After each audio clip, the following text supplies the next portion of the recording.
Morning. ഇന്നൊരു പ്രത്യേകതയുള്ള ദിവസമാണ്. തിരുവാതിരയാണ് അല്ലേ? ഇപ്പൊ 2 ദിവസമായിട്ട് നമ്മൾ തിരുവാതിര എടുക്കുന്നത്. ഞായർ, തിങ്കൾ കേട്ടോ. തിങ്കളാഴ്ച ഒരു 10-10:30 വരെയാണ് തിരുവാതിര ഉള്ളതെന്ന് പറയുന്നത്. അപ്പൊ അങ്ങനെയായിട്ട് രാവിലെ കുളിച്ചു. പുതിയ തോർത്ത് വെച്ച് കുളിക്കാനാണ് ഇവിടെ അമ്മ പറയാറുണ്ട്. അപ്പൊ അങ്ങനെ ചെയ്തു.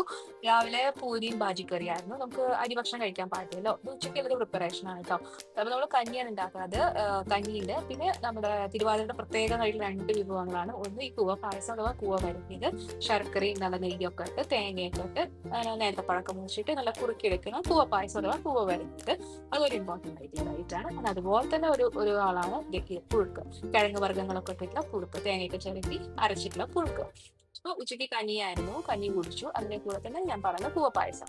അതിന്റെ ഏറ്റവും നല്ല കോമ്പിനേഷൻ ആണ് പപ്പടം തന്നെയാണ്. സർക്കിള ഒരു പായസത്തിന്റെ ടേസ്റ്റ് ഒക്കെ തന്നെയാണ്, ശർക്കരയല്ലേ.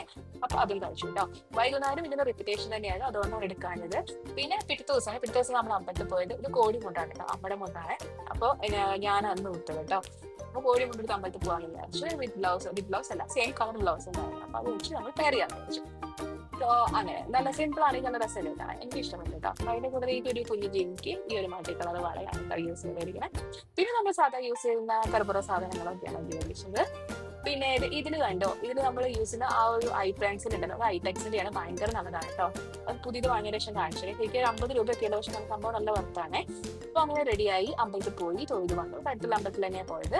അപ്പൊ ഇന്നും അരിഭക്ഷണം കഴിക്കാൻ പറ്റില്ല, അതായത് തിങ്കളാഴ്ച രാവിലെ വരെ.